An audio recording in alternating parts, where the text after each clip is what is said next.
Nagash has had many servants, countless warlords who bent the knee out of terror, vampire lords who served because they had no other choice, undead legions raised from the graves of men who died cursing his name. But there is one who chose willingly, even after Nagash fell, shattered and scattered to the winds of the old world, remained faithful, not because he was enslaved or feared death, but because he believed. His name is Arkhan the Black, and for over millennia he has been the most loyal servant the world has ever known, loyal to a master who may be the greatest monster the old world has ever seen. Arkhan was a gambler and a rake, a man of the Kemrian gutters who saw in Nagash a path to power that the city's noble houses denied him. He was not a general born to glory, but a lieutenant forged in the fires of Nagash's first coup. When the great necromancer seized the throne of Kemri, Arkhan was at his right hand, not as a slave, but as a man who recognized that in a world of sheep, it was better to be the wolf's shadow.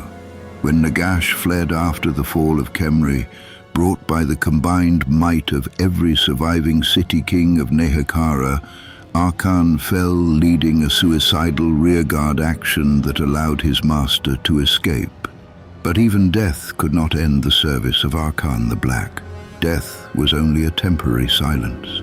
While the army of the Seven Kings buried his charred remains under a cairn of stones, Nagash did not forget the man who had died to buy him time. So centuries later, from the dark heart of Nagashizar, the great necromancer reached into the void and summoned the soul of his most capable servant. Arkhan rose as the Lich King, the first and greatest of Nagash's 9 Dark Lords. Reborn in a body of blackened bone and iron will, he retained every ounce of the brilliant, ruthless intellect that had served him so well in life. And his first act upon returning from beyond was leading Nagash's new undead legions in a war of vengeance against the priest kings of Nehekhara. And his title is not a metaphor.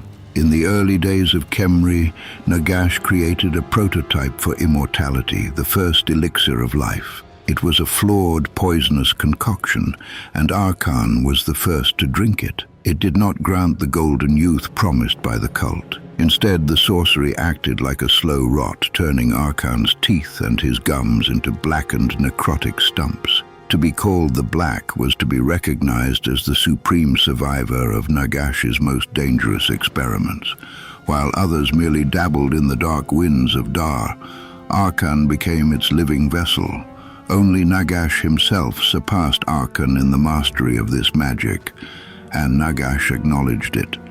He called Arkhan his vizier, his second mind, the hand that carried out the intentions of a will that moved mountains.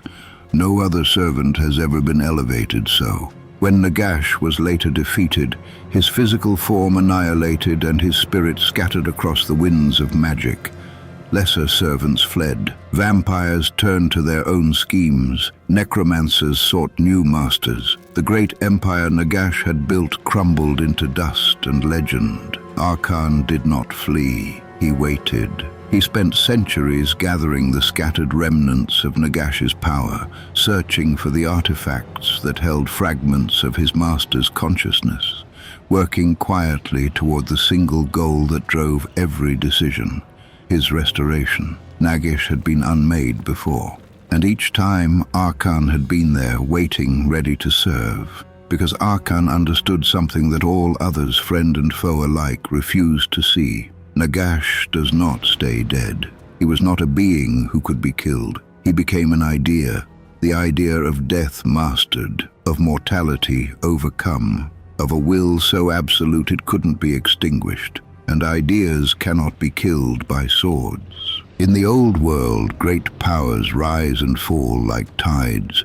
Emperors come and go. Chaos warlords burn bright and die screaming. Even the gods themselves wax and wane in influence. Arkhan the Black endured, because he had a purpose beyond himself. He didn't try to rule the old world or accumulate power for his own name. Everything he did, every campaign, every alliance made and broken, every artifact hunted across a continent, was in service of a singular, absolute goal, the ascension of his master. And when scholars of the Empire debate the great threats to civilization, like chaos, the undead, or the darkness closing in from every direction, they whisper of Nagash. They fear him, but they rarely ask the question that truly should terrify them.